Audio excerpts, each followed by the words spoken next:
우리 말씀 시간입니다. 우리 마태복음 5장 바로 13절부터 16절 말씀을 지난주에 소금 부분을 같이 했는데요. 이 소금 이후에 이제 빛 부분을 같이 하게 되겠습니다. 우리 같이 그래서 이 말씀을 읽도록 하겠습니다. 제가 먼저 읽고 또 여러분 읽고 그러면 안 되겠군요. 그래서 다 같이 함께 읽도록 하겠습니다. 4절 시작하겠습니다. 너희는 세상의 소금이니 소금이 만일 그 맛을 잃으면 무엇으로 짜게 하리요? 후에는 아무 쓸데없어 다만 밖에 걸려져 사람에게 밟힐 뿐이라. 너희는 세상의 빛이라 산위에 있는 동네가 숨겨지지 못할 것이요 사람이 등불을 켜서 말 아래 두지 않으려고 등경 위에 두나니 이러므로 지만 모든 사람에게 비치느니라. 이같이 너희 빛이 사람 앞에 비치게 하여 그들로 너희 착한 행실을 보고 하늘에 계신 너희 아버지께 영광을 돌리게 하라. 아멘.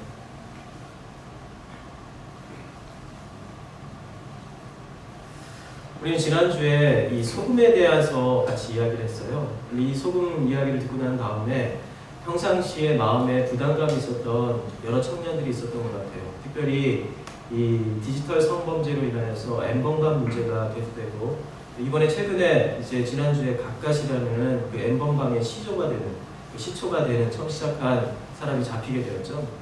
그런데 알고 봤더니 이제 어느 지역에서 건축학과에 다니는 대학교 4학년 학생이라는 게 밝혀졌어요. 그리고 또 이번에 엠번방 사건의 가해자들 중에는 고등학생도 있고 중학생도 있다는 연구가 있습니다. 그럴 정도로 우리 사회 안에는 이렇게 편만에 있는 정말 구석구석 안에 이 디지털 성범죄, 이 성에 대한 인식, 성 감수성이 너무나도 떨어져 있다는 것을 알 수가 있습니다.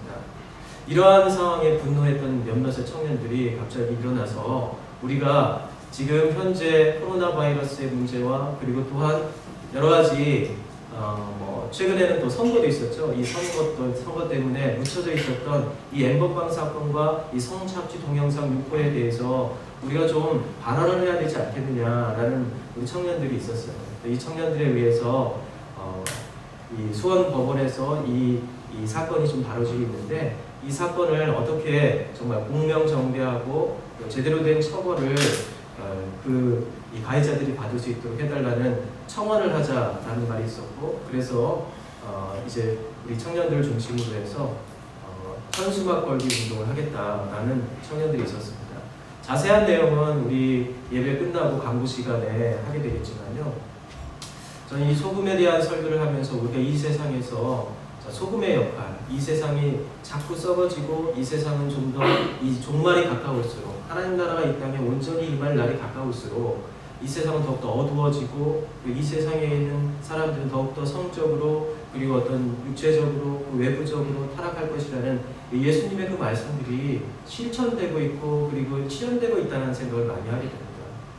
이럴 때일수록 기독교인들은 이 세상은 그래 어차피 그렇게 될 것이고 그런 곳이야 라고 생각하면서 그래 예수님 오시면 끝나겠지, 그리고 천국이 임하면 이 땅에 하나님 나라가 임하면 끝나겠지 라고 하는 이 방관자적 입장을 지내서는 안 됩니다. 왜 그러냐면은 우리 신자들 모두에게, 우리 모든 사람들에게 예수님이 하신 우리 신자로서의 정체성 두 가지를 이야기하셨기 때문에 그래요. 이 정체성이라는 것은 그냥 우리가 누구한테 이야기할 때 나는 누구야 라고 이야기하는 내 이름과 같은 것이 아닙니다. 정체성이라는 것은 내 존재 자체를 이야기하는 거예요. 이걸 말하지 않으면 내 존재 자체가 드러나지 않고 살아있으나 죽은 것과 같은 그러한 존재로 만드는 것이 정체성입니다. 신자의 정체성은 소금이고 빛이라고 예수님께서 말씀하셨죠. 그런데 이 정체성을 이 세상이 더욱더 악해질 거니까, 이 세상은 망할 거니까, 예수님이 오시면 이 세상의 모든 것이 해결될 거니까 우리가 할 수 있는 건 아무것도 없어 라고 생각한다면, 그러나 이것이 어떤 논리적으로는 맞아 보이겠지만 그러나 우리 신자가 가지고 있는 소금이라는 정체성을 생각할 때 우리는 죽은 것처럼 살아야 되고 아무것도 아닌 것처럼 존재해야 되고, 마치 신자이지만 신자가 아닌 것처럼, 예수님을 믿는 사람이면 예수님을 안 믿는 것처럼 살아야 되는 우리 정체성의 혼란을 겪게 됩니다. 여러분, 그 사이 가운데서 여러분들이 살 수 있나요? 세상에 많은 사람들이 정체성의 혼란을 겪으면서 어떤 일이 벌어지죠? 자기 목숨을 끊는 자살이 늘어나는 겁니다. 정체성의 혼란을 겪는 사람들은 우울증에 걸리기 쉽고 조울증에 걸리기 쉽고 결국 나중에 스스로 자기 목숨을 끊는 일까지 일어나는 것이 사회적 현상이에요.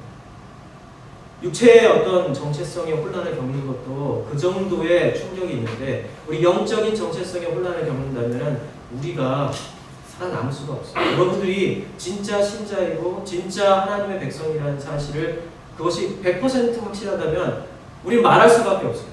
누가 때리고 누가 내 입을 틀어 막아도 마스크를 씌우고 그 안에 내 입에 휴지를 쑤셔 넣어도 말할 수밖에 없는 존재가 입으로 못하면 우리 표정으로 우리의 손으로 발로 이야기하는 존재가 우리 신자의 정체성이에요.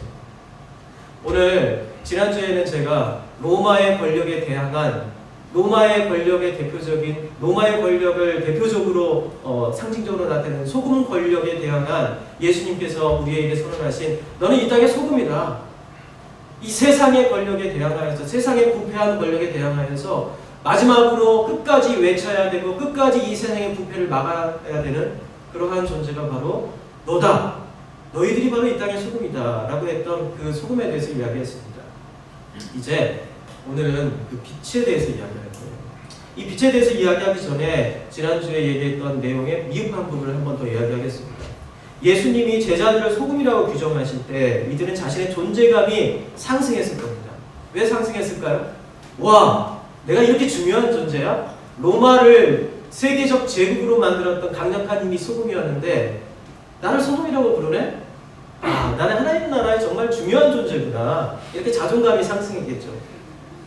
여러분도 마찬가지입니다. 지금 하나님께서는 여러분들에게, 예수님께서는 여러분들에게 너희는 이 땅의 소금이야 라고 얘기했어요. 그러면 우리 자존감이 상승하죠. 우리의 정체성을 발견하면 발견할수록 우린 자존감이 상승하고 이 땅이 정말 중요한 존재라는 사실을 우린 깨닫게 됩니다.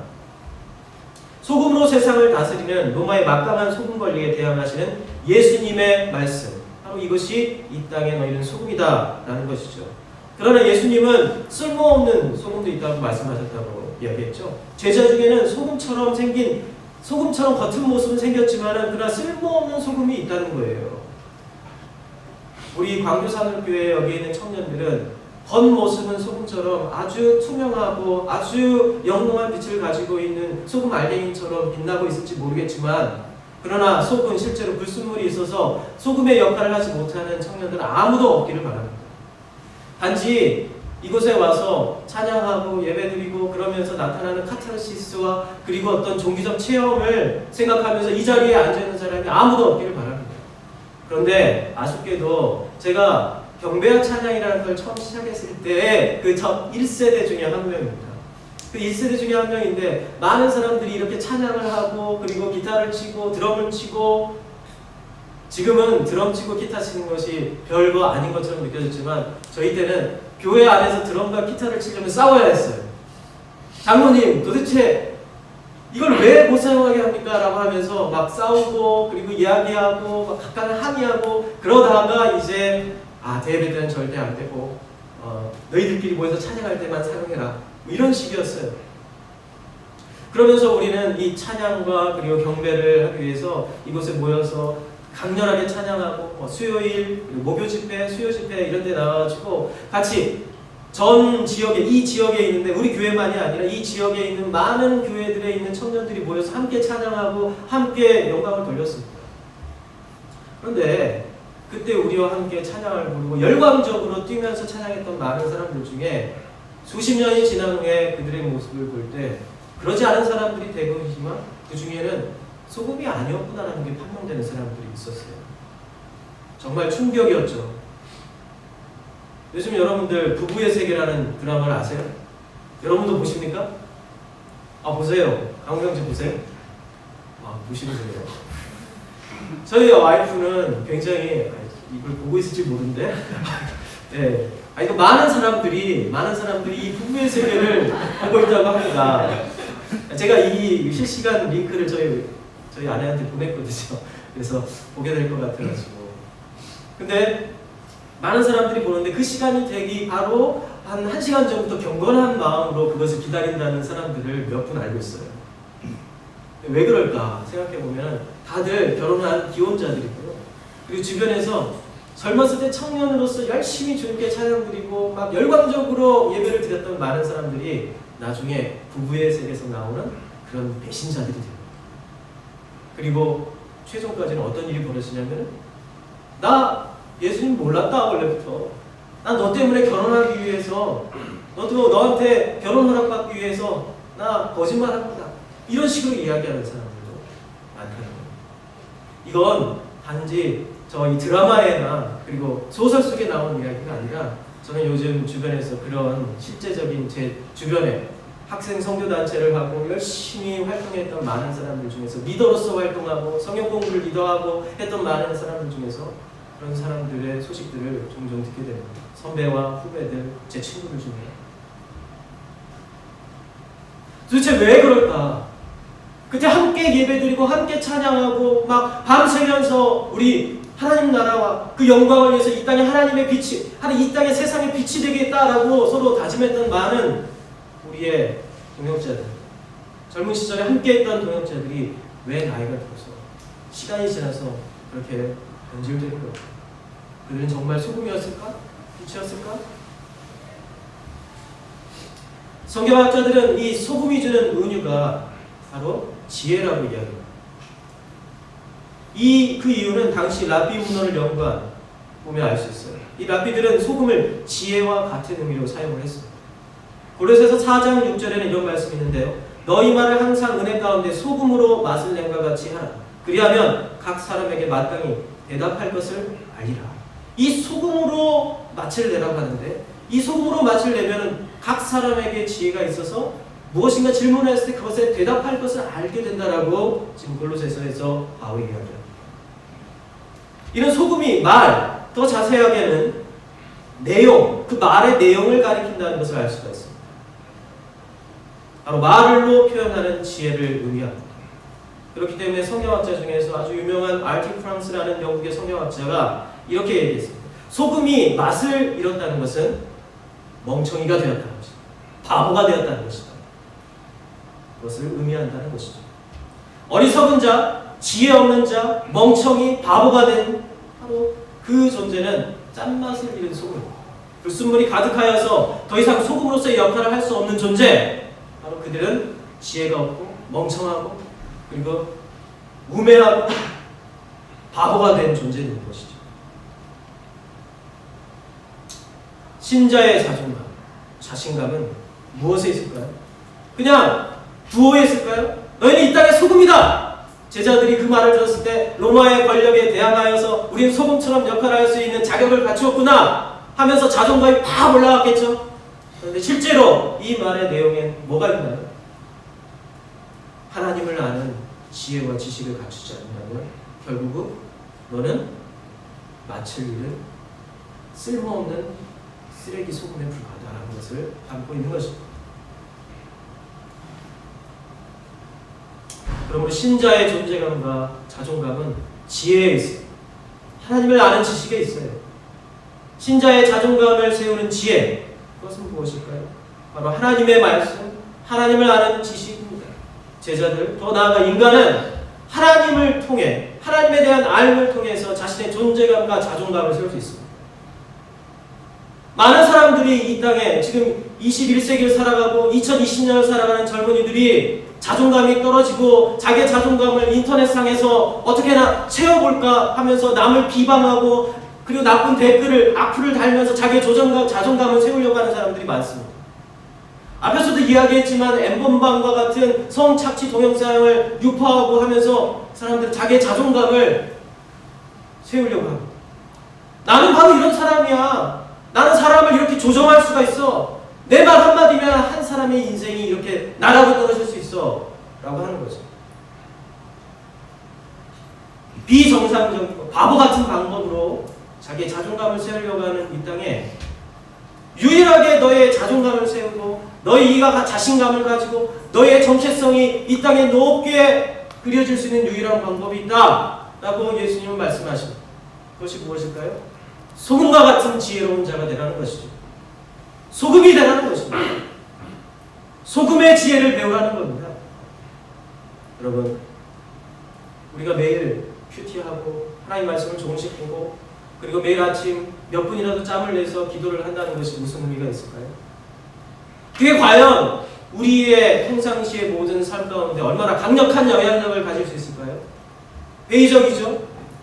이 짧은 시간에 내가 무엇을, 하나님께서 이 짧은 시간 조금 했다고 해가지고 1시간, 2시간, 3시간 정도는 내가 기도하고 성경 보고 말씀 보고 하는 시간을 가져야 되는데 하루에 5분, 1분 기도하고 5분 성경 읽는 것이 무슨 의미가 있을까? 이런 생각을 할지 모릅니다. 그러나 걱정하지 마세요. 1분 성경을 읽어도 30초 기도를 해도 여러분들이 집중해서 그 말씀 가운데 매일매일 나온다면 우리는 매일매일 조금씩 그 지혜가 성장하고 그 지혜 가운데서 이 땅의 소금의 역할을 담당할 수 있게 됩니다. 두 번째로 예수님은 너희는 세상의 빛이라고 얘기했어요. 이것을 그대로 직역하면 그것입니다. 너희는 새 질서의 빛이다. 여기 보면 세상이라는 말을 코스모라고 얘기해요. 영어로 하면 코스모스죠. 우주죠. 이 코스모스라는 말은 질서라는 뜻입니다. 질서의 빛이다 라는 말이에요. 너희는 세상의 빛이다. 세상은 어떤 형태로 이루어져 있죠? 세상은 보이는 거, 물질, 그리고 마실 수 있는 거 이런 것들로 이루어진 것 같지만 실제로는 이 세상은 엄청난 자연 법칙과 질서로 계속 이루어지고 그것이 돌아가고 있습니다. 그 질서 가운데 보이지 않는 질서, 보이는 질서, 이 모든 것들이 연합하여서 영적인 질서와 그리고 자연 법칙에 의해서 이 세상이 운행되고 그리고 이 세상이 유지되고 있습니다. 이 모든 질서의 빛, 질서를 비추는 영적 질서와 자연의 질서를 비추는 역할이 바로 신자라는 거예요. 여러분, 자연의 빛을 어떻게 비춥니까? 여러분의 학문과 여러분의 직장과 여러분의 삶 가운데서 비추죠. 여러분들이 연구하는 것들, 여러분들이 기업에서 일하는 것들, 여러분들이 학교에서 일하는 것들, 사회가, 자연과 공학 이 모든 것들에 하나님의 질서가 깃들어져 있어요. 여러분, 문학, 영문학, 국문학, 뭐 이 다양한 문학들, 심리학, 여기 하나님의 질서가 깃들어져 있습니다. 이 질서에 강한 빛을 비추고 이 질서를 환하게 세상에 드러내는 것이 바로 신자의 자연을 향한 빛의 삶입니다. 영적인 질서는 뭔가요? 어두움 가운데서 자신의 영적인 죄를 깨닫지 못하고 세상 가운데 살아가고 있는, 하나님을 모르고 살아가고 있는 세상의 사람들에게 영적인 빛을 비추어서 참된 영적인 삶의 길이 무엇인지를 사람들에게 알리는 것, 이것이 영적인 빛이고 영적인 질서를 세상에게 널리 알리는 것이죠. 여기서 짐작하겠지만 빛이 지는 속성과 질서라는 의미를 합하여서 이것이 법을 가리키는 것을, 어떤 법칙을 가리킨다는 것을 알 수 있습니다. 하나님 나라는 구체적으로 통치의 질서, 이 자연을 통치하는 질서, 그리고 영적인 세계와 도덕적인 원리를 통치하는 질서, 그 법을 말합니다. 그리고 빛은 이 질서를 세상에 알리는 역할을 합니다.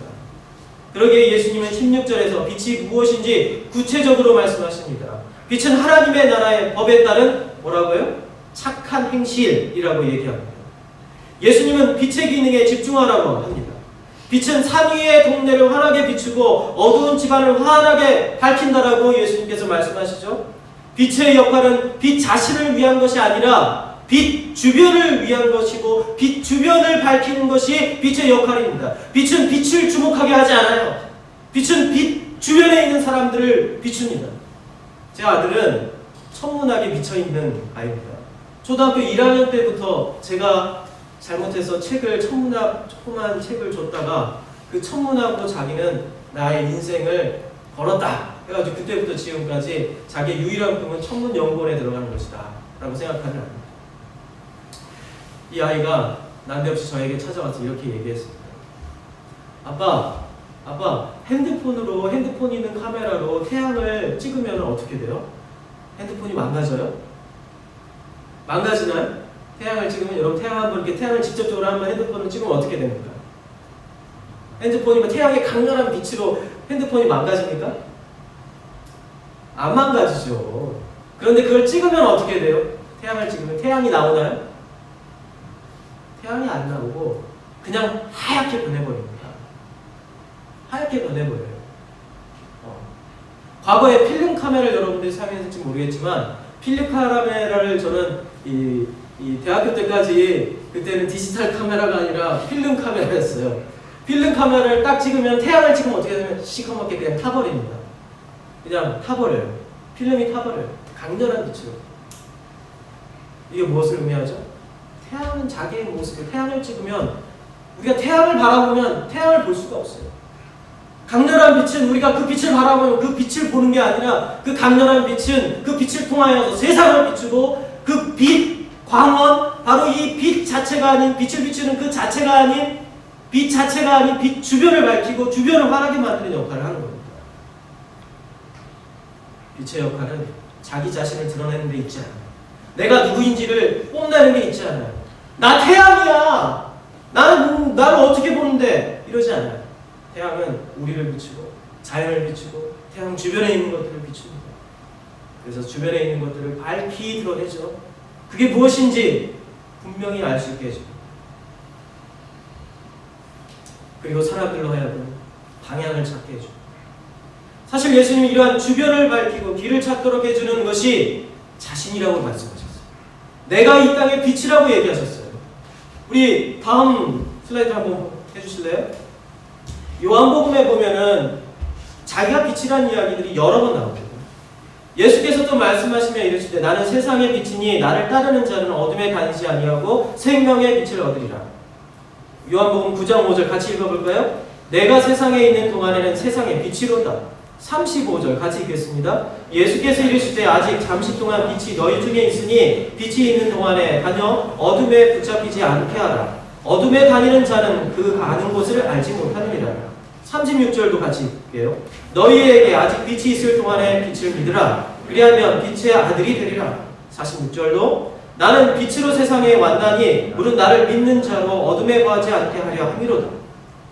예수님은 자기가 빛이라고 말씀하세요. 내가 빛이라는 거예요. 예수님은 세상의 빛입니다. 이 세상의 참 질서 원리가 무엇인지 밝히는 빛이 예수님입니다.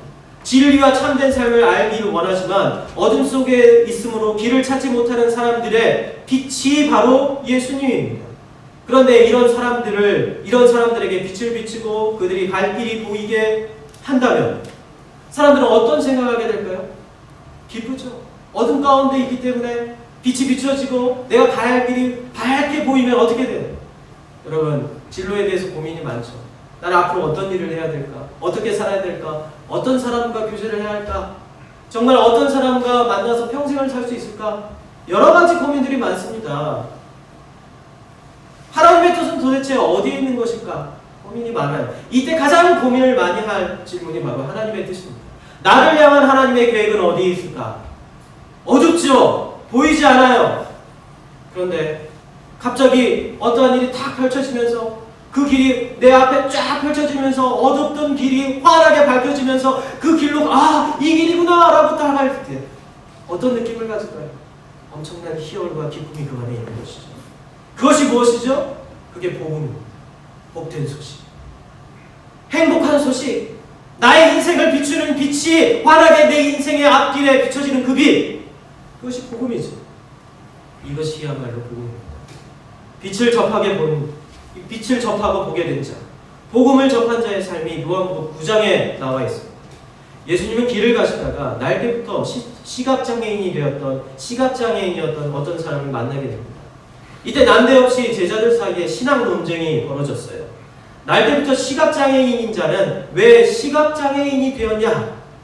왜 날때부터 이 사람은 시각장애인으로 태어났느냐라는 질문을 서로 하기 시작했습니다. 어떤 사람은 이들의 부모나 조상의 죄 때문에, 그들의 문제 때문이라고 얘기했어요. 또 다른 사람들은 잘 모르지만 아마 이 사람에게 어떤 문제가 있어서 그럴 것이다 라고 이야기합니다.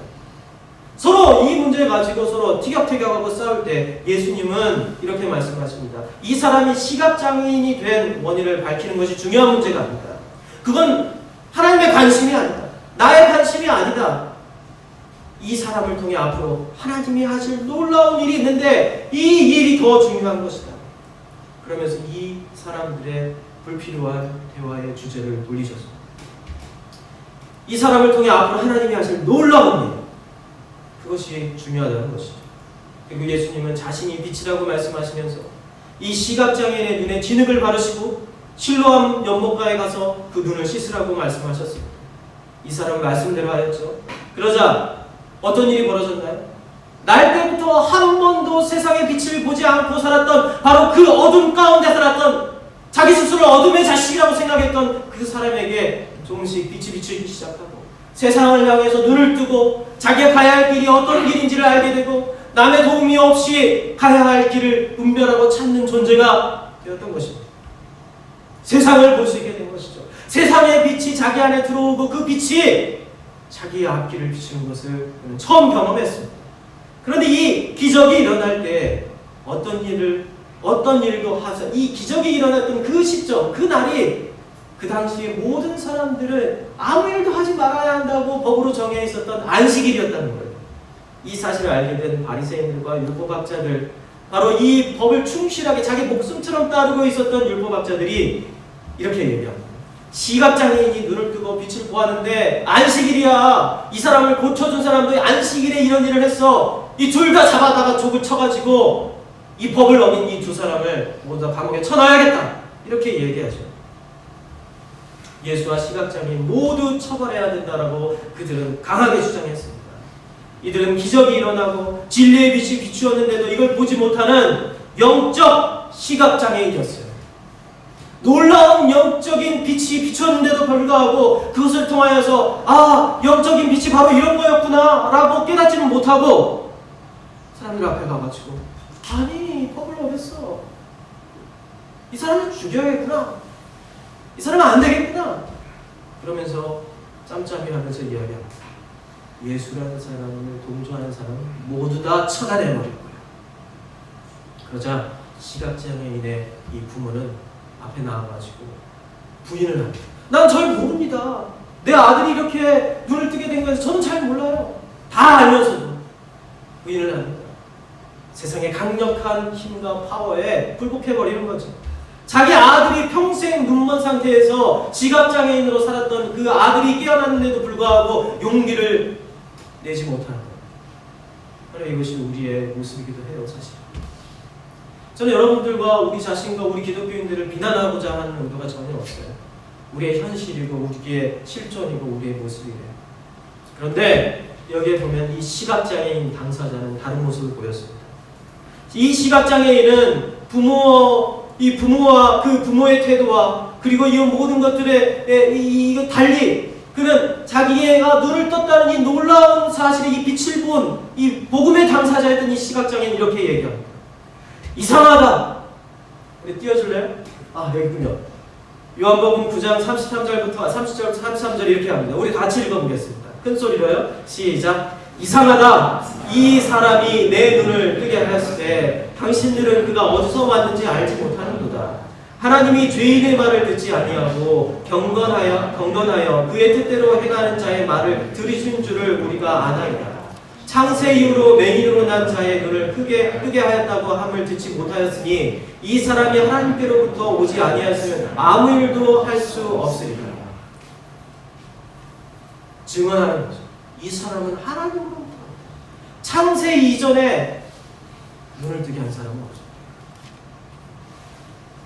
바리새인은 담대하게 진리를 말하는 시각장애인을 향해 이렇게 말했습니다. 네가 온전히 죄 가운데 나서 우리를 가르치느냐? 하고 이 사람을 쫓아보냈습니다. 빛을 본 자들, 빛을 통해 진리의 길을 본 자들은 이 사실을 부인할 수가 없습니다. 그 사실을 부인할 수 없는 사람이 누굽니까? 바로 여러분들이고 저예요. 우리도 영적인 어둠 가운데 있다가 빛을 본 자들입니다. 그러기에 우리는 부인할 수가 없는 존재로 그러한 정체성을 가진 존재로 이 땅에 사는 겁니다. 예수님은 자신이 빛이라고 말씀하셨대요. 제자들과 우리에게도 이렇게 말씀해 주셨습니다. 주께서 이같이 우리에게 명하시되 내가 너를 이방의 빛으로 삼아 너로 땅 끝까지 구원하게 하리라. 사도행전 13장 47절에서 바나바와 바울에게 예수님께서 해주신 말씀입니다. 그리고 실제로 이것은 예수님이 모든 하나님 나라의 시민들에게 주신 그들의 정체성에 대한 선포입니다. 뭐죠? 너희는 세상의 빛이라. 세상에 참된 하나님 나라의 질서와 진리를 알고 그 길로 인도하는 것, 복음을 전하는 것, 그것은 신자의 삶의 선택이 아니라 존재 이유이고 목적입니다. 하지만 빛의 인생에서 우리가 주의해야 할 것이 한 가지가 있습니다. 이걸 말씀드리고 오늘 말씀을 마칠 거예요. 우리가 빛이라는 걸 알았지만 그 빛의 삶에 있어서 우리가 정말 가장 주의해야 할 한 가지가 있어요. 예수님의 삶은 빛이 되어 스스로 빛나고 주목받는 인생이 되려 하지 않았다는 거예요. 종교적 스타가 되려고 하지 않았다는 거예요. 우리는 빛이라 하면 주목받고 돋보이는 것을 이해하지만 예수님은 주변을 밝게 하여 빛을 주변에 있는 사람들에게 비치는 일, 바로 그것을 자신의 역할이라고 생각하셨고 우리에게 그걸 가르치셨습니다. 우린 자신의 도덕적 우월감에 빠져서 주변 사람들을 정죄하고 죄인으로 낙인 찍는 일을 해서는 안 됩니다. 예수님은 하나님 나라의 도덕적인 원리와 법에 따라 사는 사람은 자신의 의를 자랑하지 않는다고 가르치셨어요.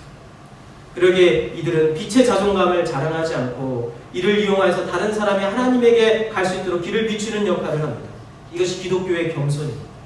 교만한 빛은 빛이 아니에요. 나는 깨끗해. 난 하루에 2시간씩 기도해. 나는 성경을 하루에 10장, 20장, 아니 한 권씩 읽어. 이런 교만한 빛은 빛이 아니에요. 나는 다른 사람들보다 선행을 많이 해. 나는 다른 사람들보다 뭘까요? 기부를 더 많이 해. 그렇게 교만한 빛은 빛이 아니에요.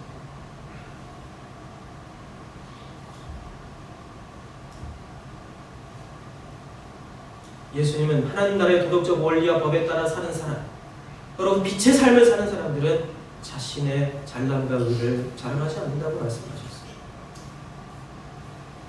나만을 따라오라는 것, 나를 주목하라는 것은 기독교의 빛이 아니라 세상 나라가 이야기하는 빛입니다. 하나님 나라의 빛은 내가 아닌 타인과 하나님을 빛나게 합니다. 그리하여서 예수님 주변에 있으면 그 사람은 그가 당연히 가야 할 방향을 찾고 하나님을 향하여서 자기의 시선을 돌리게 되는 것이죠.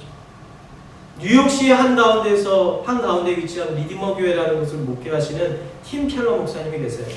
이 목사님은 성경의 복음과 세상의 복음에 분명한 차이가 있다고 말씀하셨는데요. 더 나아가 이 세상의 복음과 그리고 성경의 복음은 서로 상이한 대척점에 있다고 이야기합니다. 세상의 복음은 뭘까요? 세상의 복음은 자에 대해서 얘기합니다. 너는, 나는 이런 사람이야. 이렇게 얘기해요. 그러나 성경의 복음은 그에 대해서 얘기합니다. 나 밖에 있는 타자에 대해서 이야기한다는 것이죠. 내가 아닌 나 밖의 존재에 대해서 말하는 것이 바로 성경의 복음이죠. 성경에서 말하는 그 복음은 무엇을 이야기합니까? 누구를 이야기하죠? 나를 이야기합니까? 우리 인간을 이야기합니까? 아니 예수님과 하나님을 이야기합니다. 하나님을 이야기합니다. 예수님을 이야기합니다. 나를 이야기합니다. 그런데 하나님을 이야기하는 그 하나님을 우리가 알아가고 그 기쁨 가운데 들어가면 하나님이 창조하신 인간에 주목하게 된다는 거예요. 기독교의 복음은 나를 벗어나 나 밖에 어떤 존재를 바라보게 합니다. 그리고 그분을 통해 나와 우리를 봅니다. 만약 기독교가 세상과 같이 나를 이야기한다면 그것은 복음이 될 수가 없어요. 왜 그럴까요? 나를 말하는 여러 가지 것들 중에 하나일 뿐인 겁니다.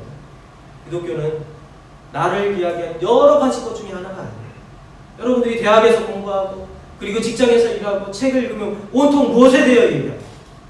인간 나 자신에 대해서만 이야기하죠. 수많은 방법들로 나에 대해서 이야기해요. 나에 대해서 설명해 줍니다. 그래서 많은 사람들은 책방에 가가지고 무엇을 사냐면 나에 대해서 설명해줄, 내 현상에 대해서 설명해줄 책들을 고릅니다. 그런데 여러분 성경은 뭘 얘기하는지 아세요? 여러분의 현상에 대해서, 여러분들의 자리에 대해서, 나에 대해서 이야기하지 않고 뭐에 대해서 이야기하냐면 그에 대해서 이야기해요. 그런데 그에 대해서 이야기를 듣는데 우리는 깨닫습니다. 내가 누구인지, 내가 어디로 가야 할지를 깨닫게 됩니다. 나에 집중하는 이 세상의 복음이 아니라 성경은 그에 집중함으로써 내가 누구인지를 깨닫게 되는 그 복음을 우리에게 얘기합니다. 오직 기독교만이 나가 아닌 나 밖을 보게 만듭니다. 그래서 기독교는 나 밖에 두 존재를 인식하게 만듭니다. 먼저는 하나님을 보게 만들고 그리고 우리는 하나님을 통해 타인을 만나게 됩니다. 예수님의 시각으로 타인을 마주하는 것이죠. 그러나 이때 우리는 다시 어려움에 직면합니다. 예수의 눈은 있는데 예수의 손과 발은 아직 미숙하기 짝이 없기 때문입니다. 여기에서 우리는 괴를 깨닫지만 이는 우리의 빛이라는, 우리가 빛이라는 증거일 뿐입니다. 빛의 삶을 더더욱 살아야 한다는 거죠. 내 주변을 더욱더 비춰야 된다는 거예요. 그럴 때 이 빛의 시각이 나의 손과 발로 내려오는 거예요. 처음은 어렵습니다. 내 생각은 바뀌고, 그리고 누군가 내가 밖에 있는 사람들을 비춰주고 싶고, 누군가를 더 빛나게 해주고 싶은 마음이 있고, 내가 주목받는 일에서 서로를 주목하는 일로 우리 공동체가 변하길 바라는데, 내 손과 발은 그걸 따라주지 못할 때가 많아요. 그러나 그것을 계속 응시하고 바라보고 계속 그것을 내 안에 채워하려고 노력한다면 언젠가는 우리의 손과 발이 될 것이라는 것이 예수님이 우리에게 약속해 주신 우리의 정체성입니다. 여러분, 세상의 빛이요, 이 세상의 질서를 밝히 드러내고, 그리고 이 모든 사람들이 예수님을 바라볼 수 있는, 나가 아닌 나 바깥에 있는 그를 바라볼 수 있게 하는 역할로서 여러분들을 하나님께서 부르셨습니다. 그리고 우리는 그러한 존재입니다. 우리 같이 기도합시다.